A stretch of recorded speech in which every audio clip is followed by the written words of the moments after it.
네, 안녕하세요, 여러분. 오늘도 즐거운 세계지리 시간입니다. 오늘은 지리 정보와 GIS라는 주제로 진도를 나가보려고 하고요. 바로 시작하도록 할게요.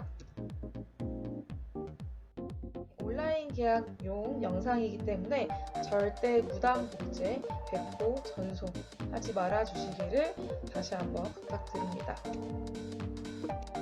네, 오늘의 수업 순서입니다. 4강 지리정보와 GIS는요, 우리 매번 하던 대로 느낌적인 느낌부터 시작해서 오늘 3가지 주제 다뤄볼 겁니다. 지리정보의 수집과 표현 먼저 다뤄볼 거고요. 그리고 지리정보 시스템, GIS에 대해서 살펴볼 겁니다. 그리고 옛날의 세계지도들과 오늘날의 세계지도의 차이점, 종이 세계지도와 전자지도의 차이점들에 대해서 정리해 볼 거고요. 마지막으로 기출과 손잡자를 통해서 기출문제 정리해 드리도록 하겠습니다. 학습지는 여러분 옹클에 제가 공지사항에 미리 올려둘 테니까 매번 꼭 출력하시고 공부하시기를 추천드립니다. 저는 수업 시간에 온라인 수업을 했던 것을 다시 반복하지 않을 것이기 때문에 온라인 수업 때 했던 내용들은 그때그때 바로 숙지를 하고 와주셔야만 합니다. 네, 오늘의 첫 번째 내용 들어갈게요. 네, 느낌적인 느낌입니다. 오늘 수업 시간에 다룰 내용인 지리정보와 GIS를 제가 한 번에 이해를 어떻게 시켜주면 좋을까 고민을 하다가 이러한 사진을 가져오게 되었습니다. 지금 어떤가요, 여러분? 보시면 신랑과 신부 결혼을 하는 장면을 확인할 수가 있는데요. 결혼이 아니더라도 내가 부모님과 함께 사는 이 집에서 독립을 한다거나 또는 결혼을 해서 새로운 가정을 꾸려서 집을 얻게 된다 라고 했을 때 어떤 것들을 고려할 수 있을까요, 친구들? 그쵸. 여러 가지 것들을 고려할 수 있겠지만은 먼저 이런 것들, 네. 집을 구할 때 직장과의 거리 일단 먼저 고려해 봐야겠죠. 우리 집과 또 나의 직장과 거리가 너무 멀다면 살기가 쉽지 않겠죠. 그리고 어떤 것들이 있을까요? 혹시 내가 아이를 낳게 되었을 때 자녀의 학교와의 거리 같은 것들도 중요하겠고요. 저는 역시 이제 직장이 학교이기 때문에 학교와의 거리, 직장과의 거리 굉장히 중요하게 따져볼 것 같습니다. 마지막으로 또 어떤 것들이 있을까요? 친구들 많은 생각들을 할 수 있을 것 같은데 요즘 또 유행하는 단어 중에 이런 것들 들어봤는지 모르겠어요. 맥세권, 스세권, 역세권 이런 단어들이 있습니다. 역세권은 아마 잘 알 것 같아요. 역과 얼마나 가까운 곳인지 역세권이 있을 수 있겠고 맥세권은 뭘까요? 그렇습니다. 네, 맥도날드와 얼마나 가까운 곳인지 이런 것들도 고려해 볼 수 있습니다. 스세권은 뭘까요? 스세권? 네, 스타벅스와 얼마나 가까운지 이런 것들도 신조어로 등장한 것들을 확인을 할 수가 있었어요. 이런 것들을 다 고려를 해서 우리 집이 어디에 위치하면 좋을지를 다양한 조건들을 다 합쳐서 고려해 본 다음에 결정을 하게 되겠죠. 이것이 바로 공간적인 의사결정이라고 할 수 있는데 이 의사결정에 도움을 주는 것이 지리정보와 GIS라는 시스템이라고 할 수 있습니다. 과연 어떤 것들인지 하나씩 살펴보도록 할게요. 자, 그러면 오늘 본격적 내용 들어가겠습니다. 네, 우리가 살고 있는 대전의 지리정보란 무엇일까를 먼저 한번 가져와 봤어요. 여러분, 지리정보란 무엇인가 아직 와닿지 않는 친구들이 있을 것 같아서 지리정보 하면은 이렇게 쉽게 생각할 수 있습니다. 제가 구글에다가 대전광역시를 검색했을 때 나오는 사진을 캡처를 해서 가져왔습니다. 대전광역시는 광역시이다 쭉 나와 있고요. 면적은 539제곱킬로미터 나와 있고요. 날씨, 인구, 현지 시간 이런 것들 다 나와 있는데 이게 바로 그 지역의 지리 정보라고 얘기를 할 수가 있겠죠. 또한 대전 관광 페이지, 대전시청에서 또 대전 마케팅 공사에서 운영하고 있는 페이지에서 제가 가져가 봤어요. 여러분 알지 잘 모르겠지만 2021년까지가 바로 대전 방문의 해로 대전에서 지정해서 운영을 하고 있는 그런 시기입니다. 안타깝게도 2020년, 2021년도에 코로나로 인해서 대전 방문 숫자가 많이 줄어들었다고 합니다. 그래서 어떻게 하면 관광을 많이 확보를 할 수 있을지, 많은 사람들을 끌어들일 수 있을지 고민을 함께 해볼 수 있을 것 같고요. 이 페이지에서 이런 것들도 확인할 수 있었어요. 대전의 주요 관광지들, 여기 나와 있는 것처럼 오월드나 뿌리공원, 엑스포 과학공원 이런 것들이 다 사실은 지리 정보들이다 라고 볼 수 있겠고요. 저 이렇게 여러분 혹시 뭐 좋아하는 친구들이 있을지 모르겠지만 대전 둘레산길이라고 해서 뭐 등산하는 경로들, 둘레산길 이런 것들도 다 지리 정보에 들어간다고 볼 수 있겠죠.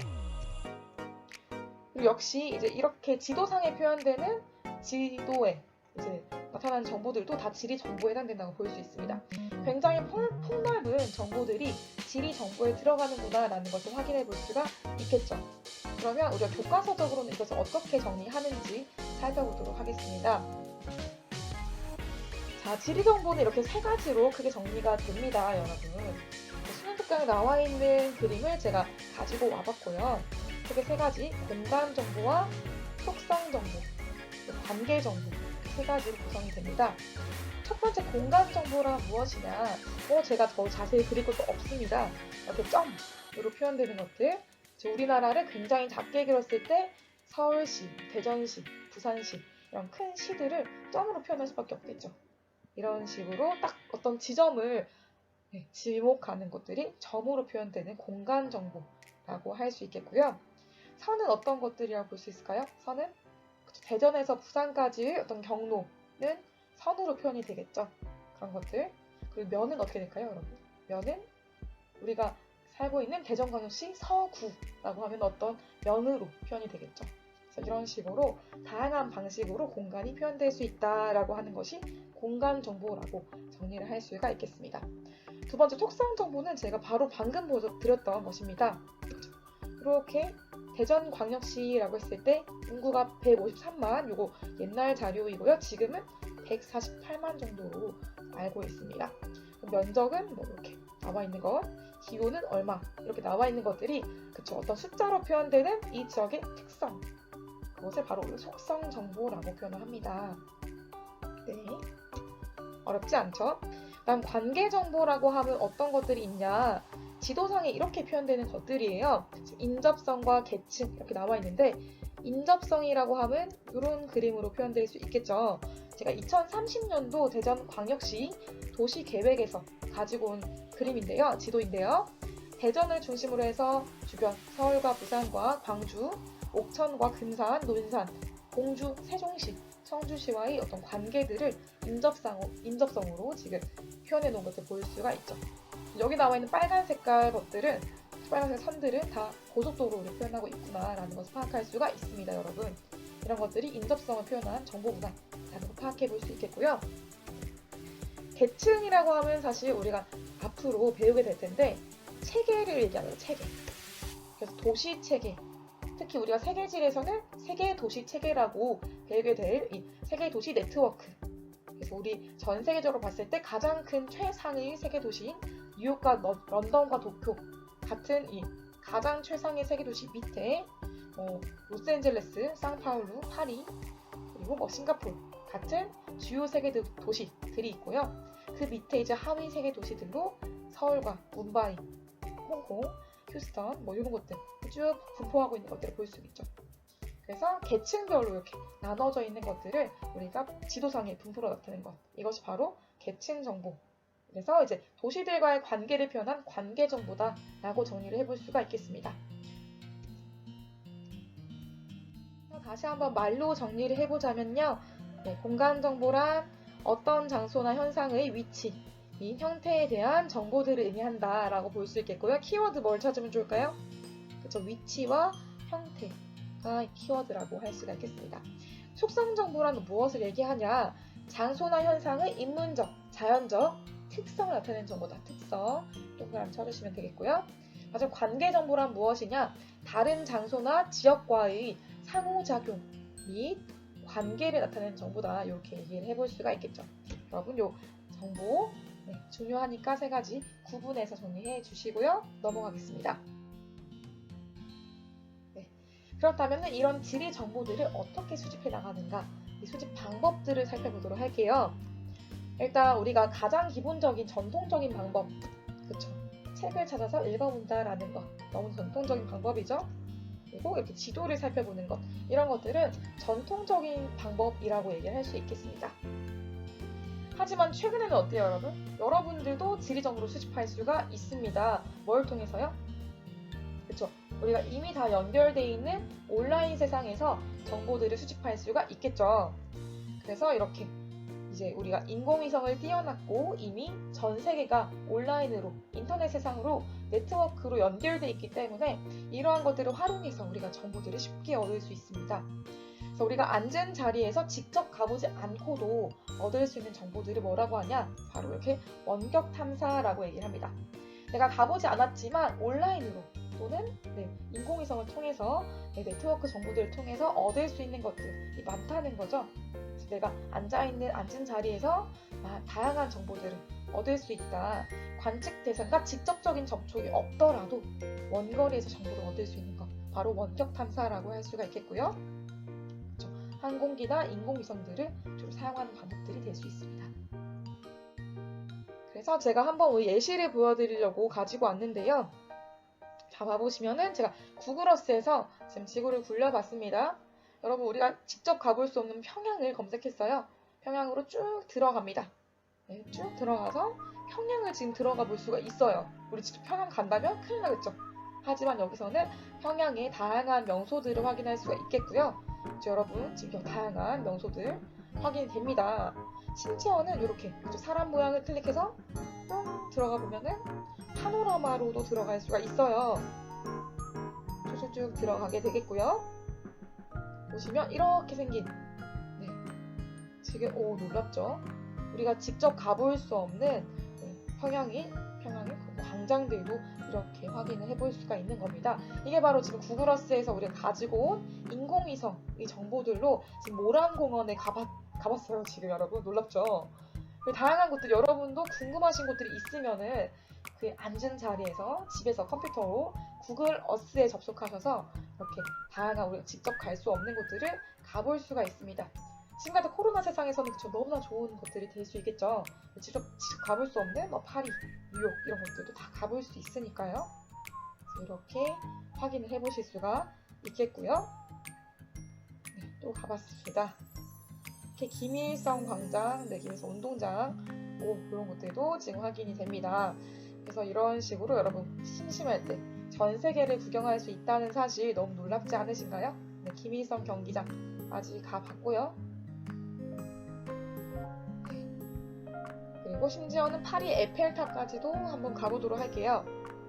파리 에펠탑도 이렇게 우리가 뿅 바로 들어갈 수 있는, 심지어 이렇게 이제 그 선진국들, 우리가 잘 알고 있는 선진국들은 이렇게 3D가 적용되는 곳들이 있어요. 그래서 파리나 뉴욕 같은 곳들은 특히 이렇게 3D로 건물들, 주요 건물들이 지원이 됩니다. 우리 직접 정말 그곳에 가 있는 것처럼 확인을 할 수 있겠고, 이렇게 로드뷰도 다 볼 수 있기 때문에 쭉 당기면은 그곳에 마치 내가 들어와 있는 것처럼 그곳의 로드뷰까지 확인을 할 수 있는 거죠. 이게 너무 놀라운 사실이죠. 너무 놀라운 기술의 발전들을 확인할 수 있겠고, 이런 정보들은 지금 인공위성 뿐만 아니라 직접 차들이 다니면서 360도 파노라마 뷰를 카메라로 수집을 해서 얻은 정보들을 구글어스에 탑재를 해놓은 것입니다. 그래서 이런 식으로 전 세계 여행을 할 수 있다는 사실, 너무 놀라운 사실이 되겠죠. 심지어는 저희가 가볼 수 없는 남극까지도 이렇게 가볼 수가 있겠고요. 너무 놀랍죠? 저도 남극은 아직 가보지 못했는데 남극 이렇게 들어갈 수가 있어요. 놀랍죠? 여러분, 남극대로 들어가도 남극에서도 심지어 로드뷰가 가능합니다. 사람을 띵 데리고 놔두면은 파노라마로 이 지역에 갔던 사람들이 이미 찍어놓은 360도, 물론 실시간은 아직까지 적용이 되지 않아요. 그래서 이미 갔던 사람들이 찍어놓은 360도 스트리트 뷰 같은 것들이 적용이 되겠고요. 우리가 잘 알고 있는 세종과학기지가 있는 맥머도 기지라는 것들도 이렇게 들어가 볼 수가 있어요. 남극대륙까지 들어갈 수 있는 놀라운 사실. 지금 과학기지겠죠, 여기가. 그 과학기지에 파견되어 있는 사람들이 머무는 숙소 모습들도 이렇게 확인을 해볼 수가 있습니다. 그래서 너무나 기술의 발전이 빠르다라는 사실을 알 수 있겠고요. 지금은 누구나 마음만 먹는다면 이렇게 지리 정보들을 그대로 수집할 수 있다는 사실 확인해 볼 수 있겠죠. 여러분 그러면 이제 이렇게 수집한 정보들을 어떻게 표현할 수 있는가를 살펴볼 건데요. 다양한 방법들이 있겠지만 크게 이렇게 세 가지 정도 얘기해 볼 수 있을 것 같아요. 도표화를 시키는 방법이 있겠죠. 그래프화하는 방법, 그리고 그래프화, 지도화 하는 방법들이 있습니다. 이런 지도, 그래프, 표 같은 것들을 활용해서 보고서를 작성하는 것이 이 지리 정보의 표현 방식이 될 수 있겠죠. 가장 쉬운 방법이 될 수 있겠고요. 그리고 우리가 지도 중에서도 사실은 여러 가지 지도가 있지만 그 지형을 표현하는 지형도도 있겠지만은 또 수치로 표현한 수치지도 이런 것들도 확인할 수가 있습니다. 이거는 그냥 참고로 봐주시면 될 것 같아요. 자, 그리고 세 번째 내용으로 넘어갈 겁니다. 자, 오늘의 메인 주제 중에 하나인 GIS, 지리정보 체계에 대해서 살펴볼 겁니다. 지리정보 체계 GIS는 무엇의 약자이냐라고 한다면 이렇게 볼 수 있습니다. G, Geographic, I는 Information이 되겠고요. S는 시스템의 약자입니다. GIS라고 부르는데요. 우리 그대로 해석하면 어떻게 되나요, 여러분? Geography, 지리, 적인, Information, 정보, 시스템, 체계, 지리정보 체계라고 얘기를 할 수가 있겠어요. 이 지리정보 체계의 가장 핵심을 담은 그림이 바로 오른쪽에 있는 그림이 되겠습니다. 뭐냐면은 지금 다양한 정보들을 여러 개의 레이어, 여러 개의 층에 그려놓는 거죠. 그럼 요즘에는 사실 아이패드나 노트나 다양한 그 태블릿에서 이렇게 그림들을 여러 개의 레이어에 그려서 합치는 것들을 아마 해봤을 겁니다, 친구들. 못 해봤다고 해도 괜찮아요, 여러분. 괜찮습니다. 여러 개의 레이어라는 건 뭐냐면 여러 개의 층들이 켜켜이 쌓여있는 것을 얘기하는데요. 여기서 이제 내가 필요한 정보들만 선택을 하는 거예요. 그래서 이것들을 합쳐놓은 그림으로 하나로 뿅 만들어내는 것이 바로 뭐냐? 중첩 분석이라고 합니다. 중첩. 여러 개의 층들을 쌓아놓는다라는 거죠. 쌓아놓는다, 첩첩이 쌓아놓는다. 그래서 중첩이라고 얘기를 하고요. 이 방법을 통해서 분석하는 것을 중첩 분석이라고 얘기를 합니다. 자, 그림으로 좀 더 살펴보자면요. 지리정보 체계란 이렇게 그림 표현할 수 있을 것 같아요. 경사도, 고도, 인구수, 토지 이용 같은 서로 다른 정보들을 서로 다른 레이어의 층에 그린 다음에 이것들을 뿅 합체를 하는 것이죠. 그래서 이런 식으로 이제 다양한 레이어들을 합쳐서 적합한 지역을 선정하는데 결과를 도출을 하는 겁니다. 예를 들면 아까 제일 맨 처음에 얘기했었던 나의 독립하우스를 선정하는 방식에서 우리가 어떤 것들을 고려해야 되냐라는 얘기를 했었죠. 저 같은 경우에는 교통의 편리성, 그리고 나의 직장과 가까운지, 그리고 또 다양한 초중 고등학교 학교와 가까운지, 그리고 공원과 가까운지, 그리고 제가 좋아하는 천변과 가까운지 이런 것들을 고려할 거예요. 그럼 제가 얘기했던 5가지 정보들을 가지고 있는 정보들, 지금 지도의 첩들을 탕탕탕 쌓아놓는 거죠. 그리고 나서 이것들을 뿅 쌓아서 합쳐놓는 프로그램을 돌리는 겁니다. 바로 GIS 시스템이라고 할 수 있는데요. GIS 시스템은 그냥 인터넷이 아니라 이제 온라인으로 쓸 수 있는 컴퓨터 상에서 쓸 수 있는 프로그램이라고 할 수 있어요. 그래서 이 프로그램에서 나는 이 지도들을 원해 땅땅땅 선택한 다음에 로딩, 결과 처리 이렇게 띵 누르면은 로딩 뚝 돌아가면서 얘가 하나의 지도를 다 이렇게 도출을 해줍니다. 그럼 이 지도를 보면은 내가 원하는 집은 이 정도 사이에 있는 집을 고르면 되겠구나 라는 결과가 나오게 되는 거죠. 그래서 이런 식으로 지금 여러 가지 정보를 고려했을 때 결과적으로 나에게 제일 유리한 곳은 여기 1번처럼 최종 순위, 이게 제일 유리하구나 라는 것을 파악하게 되는 것입니다. 이게 바로 중첩 분석이라고 할 수 있겠고요. 중첩 분석을 통한 적합 지역 선정이라고 얘기할 수 있을 것 같아요. 이게 지금 그냥 제가 쭉 개념만 설명했을 때 조금 어렵게 느껴질 수 있지만 문제가 이제 기출문제에서 항상 똑같이 그대로 나옵니다. 그럼 기출문제가 어떻게 나오냐? A라는 조건, 그다음 B라는 조건, C라는 조건을 줘요. 이 A, B, C 조건들을 합쳤을 때 가장 적합한 지역은 어디냐라고 물어봐요.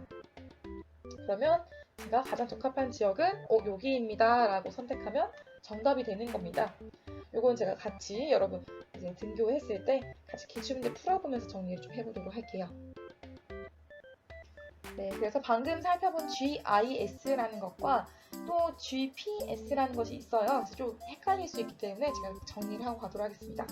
일단 GIS라는 것은 무엇이냐? 네, 지리정보 체계였죠. 그래서 얘는 지리 정보들을 수치화해서 디지털 정보로, 디지털 지도로 만들어 놓는 것입니다.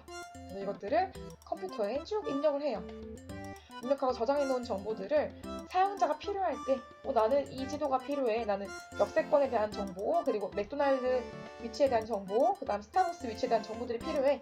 세 개를 선택했어요. 그럼 이것들 세 개를 가지고 와서, 불러와서 분석하고 이것들을 쭉 합쳤을 때 가장 정확한 결과를 도출을 하는 거죠. 그래서 필요한 결과물을 얻는 지리정보 기술이다라고 얘기를 할 수 있겠고요. 그 다음 두 번째 GPS는 그럼 무엇이냐? GPS는 포지셔닝, 지금 P가 포지셔닝입니다. 그래서 글로벌 포지셔닝 시스템이 되거든요. 그래서 위치 확인 시스템이라고 할 수 있어요. 이것은 위성을 통해서 위치를 확인하는 시스템을 얘기합니다. 제가 운전을 좋아하는데 제가 운전을 할 때 내비게이션이 저의 위치를 정확히 알려주고 제가 앞으로 갈 목적지에 대해서 이렇게 가면 된다 라고 알려주죠. 뭘 기반으로? 그렇죠. 나의 위치를 GPS로 신호를 쏘아 올려서 우주상에 떠있는 인공위성에서 내려오는 정보를 통해서 저의 위치와 목적지 간의 거리를 경로 파악을 해주는 거죠. 이런 것들이 바로 GPS라고 할 수 있습니다. 그래서 얘는 인공위성이 들어가요. 인공위성을 활용해서 사용자와 특정 사물의 현재 위치, 이게 핵심이죠. 현재 위치와 이동 방향, 속도 등을 알려주는 거다. 그래서 GPS란 무엇이냐? 얘는 가장 쉽게 얘기하자면 여러분 내비게이션 생각하시면 됩니다. 그래서 내비게이션 생각하시면 되겠고요. GIS는 우리 네이버 지도나 구글 지도 같은 지도에서 다양한 정보들을 함께 불러오는 것들을 얘기한다. 이렇게 봐주시면 되겠습니다. 그 다음 세 번째 주제인 옛 세계 지도와 오늘날의 세계 지도 넘어가 보도록 할게요. 자, 우리가 지금 지난 시간까지 고지도들에 대해서 쭉 살펴봤고요. 오늘은 오늘날의 세계 지도 살펴보고 있습니다. 지금 오늘날 우리가 보고 있는 지도들은 완전히 어때요? 그쵸? 디지털화된 온라인에서 디지털화돼서 컴퓨터상에 우리가 그냥 디지털로 처리를 할 수 있는 그런 정보, 파일 형태의 지도라고 얘기를 할 수 있겠죠. 가장 큰 차이점들을 제가 좀 체크를 해봤는데요. 여러분 학습지 그대로 가지고 온 거니까 학습지에 체크하면서 보시면 되겠습니다. 옛날 지도들은 어디에 그린 거냐? 그쵸? 종이에 그린 거였습니다. 종이에 그린 지도다 보니까 어때요? 이것을 수정하기가 쉽지가 않죠. 그래서 제한된 양의 정보만 딱 기록될 수 있었고 더 자세한 정보를 기록하려면 더 자세한 지도를 따로 다른 종이에 그려야만 했습니다. 그래서 옛날 지도는 소수 지식인들, 정말 이 지도를 편찬할 수 있는 권한을 가진 소수의 사람들만이 이 세계관을 가지고서 지도를 편찬할 수 있었다라고 볼 수 있겠죠.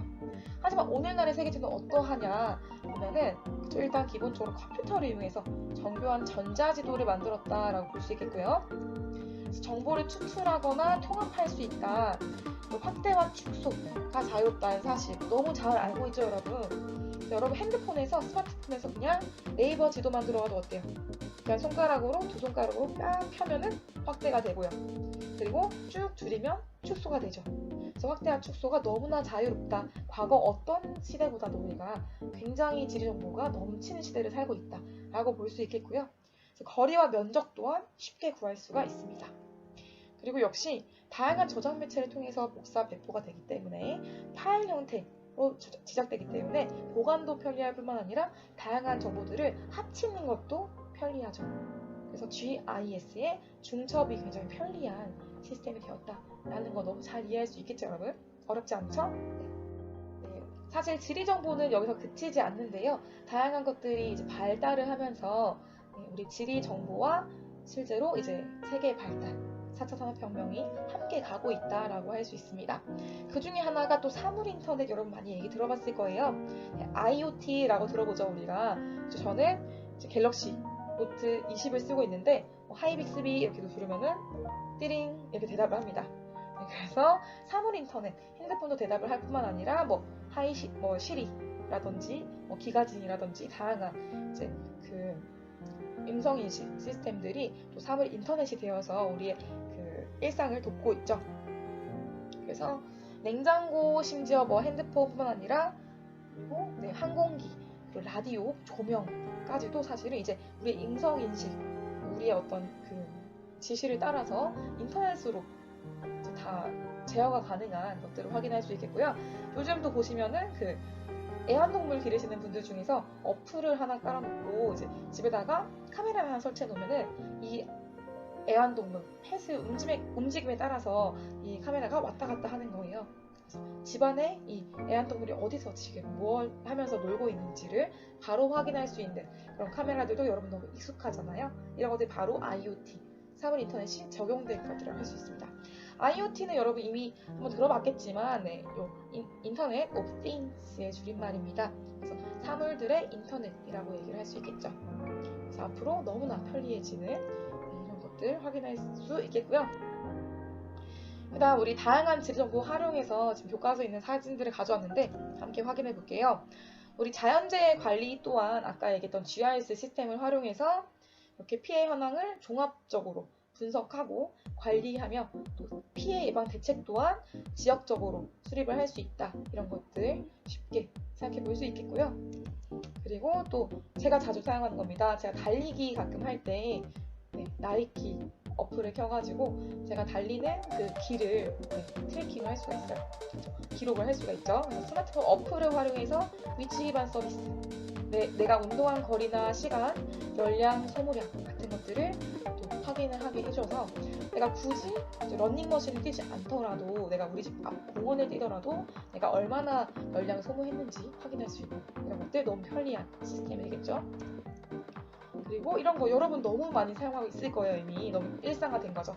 버스 정보 시스템. 그래서 딱 뜨면은 내가 원하는 버스가 5분 남았구나, 3분 남았구나 라는 것을 바로바로 확인할 수 있는 이런 것들도 다양한 지리 정보를 활용하는 그 방식들, 방법들이라고 할 수가 있습니다. 네, 그리고 여러분들이 정말 좋아하는 것 중에 하나 포켓몬고도 역시 지리 정보를 활용한 것이라고 볼 수 있습니다. 저도 사실 포켓몬고를 정말 즐겨 하긴 하는데요. 여러분 이 포켓몬고가 어떻게 나오는 건지 알죠? 네. 카메라를 켜면은 그렇죠. 내가 지금 있는 곳에서 이 카메라와 나의 이 어플과의 포켓몬고와의 연동이 되어가지고 마치 우리 내 방에 피카츄가 등장한 것처럼 나타나잖아요. 이게 바로 현실을 함께 연결을 했다. 증가현실이라고 얘기를 할 수 있겠고요. AR이라고 얘기를 하죠.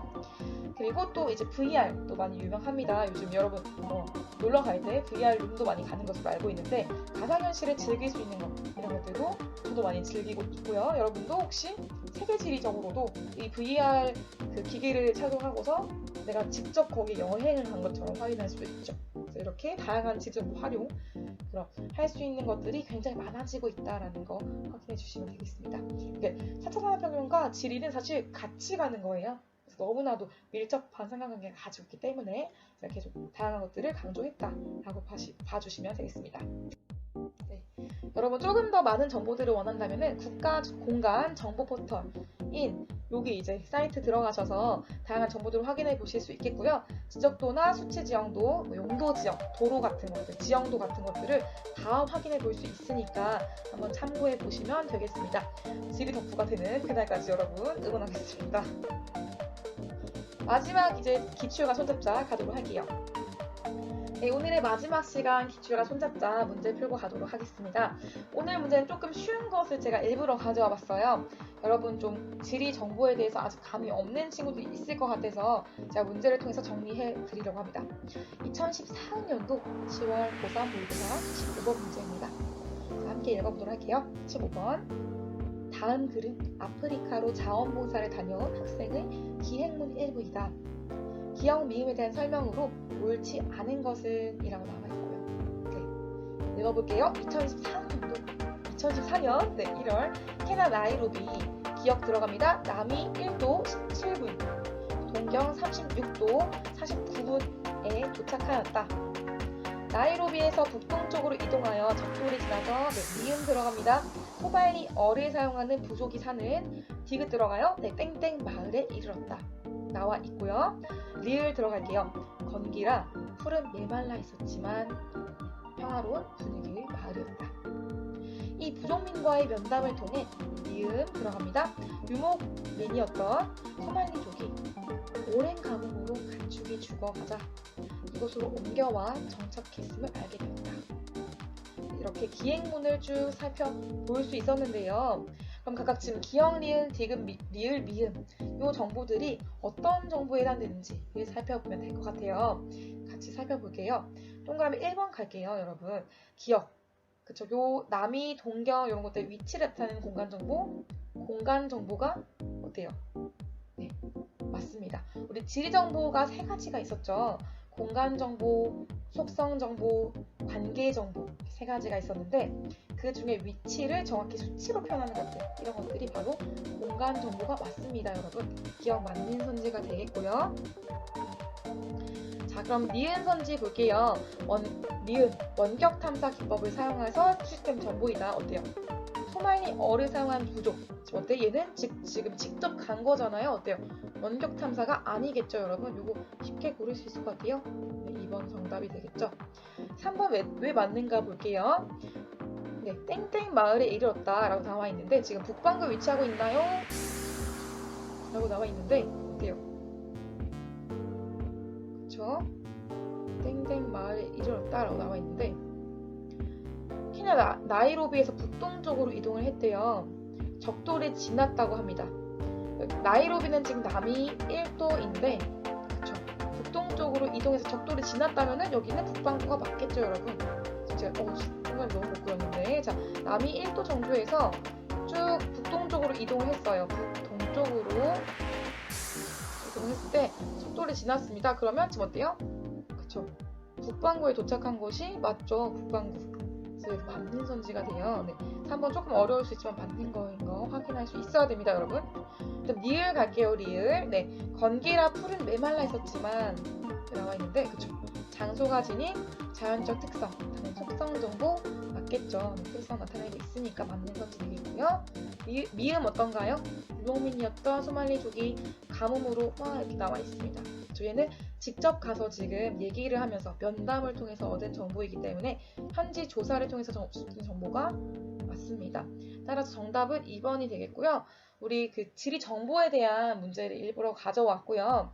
제가 다음번에 또 기회가 된다면은 GIS 중첩과 관련된 문제도 한번 풀어주도록 하겠습니다. 여러분 지금 계속 기출문제 잘 풀고 있죠? 기출문제 혼자서라도 잘 풀어봐야 합니다. 제가 기출을 정말 좋아하고요. 내신에서는 기출을 응용해서 모든 문제를 꼬아서 내곤 합니다, 여러분.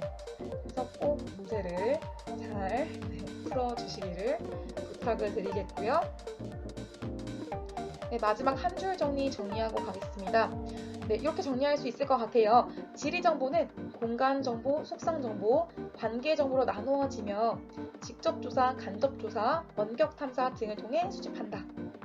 GIS에서는 여러 개의 데이터를 결합하여 뭐죠? 합쳐 섭용하는 거, 중첩 분석을 통해서 적합한 입지를 선정한다 라고 정리를 할 수가 있겠어요, 여러분. 제가 계속 강조하고 있죠, 지금?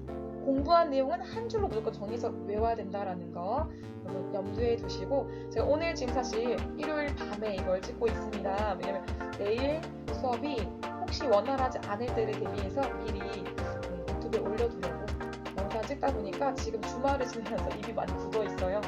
그리고 여러분 좀 양해를 부탁드리겠고요. 네, 오늘도 이렇게 4강 수업 마쳐보도록 하겠습니다. 오늘 4강 지리정보와 GIS 잘 복습해 오시고 다음 시간에 또 즐거운 세계지리 공부로 찾아오도록 하겠습니다. 여러분 수고 많으셨고요. 오늘 행복한 하루 보내시기 바랍니다. 네, 수고하셨습니다. 또 찾아오도록 하겠습니다.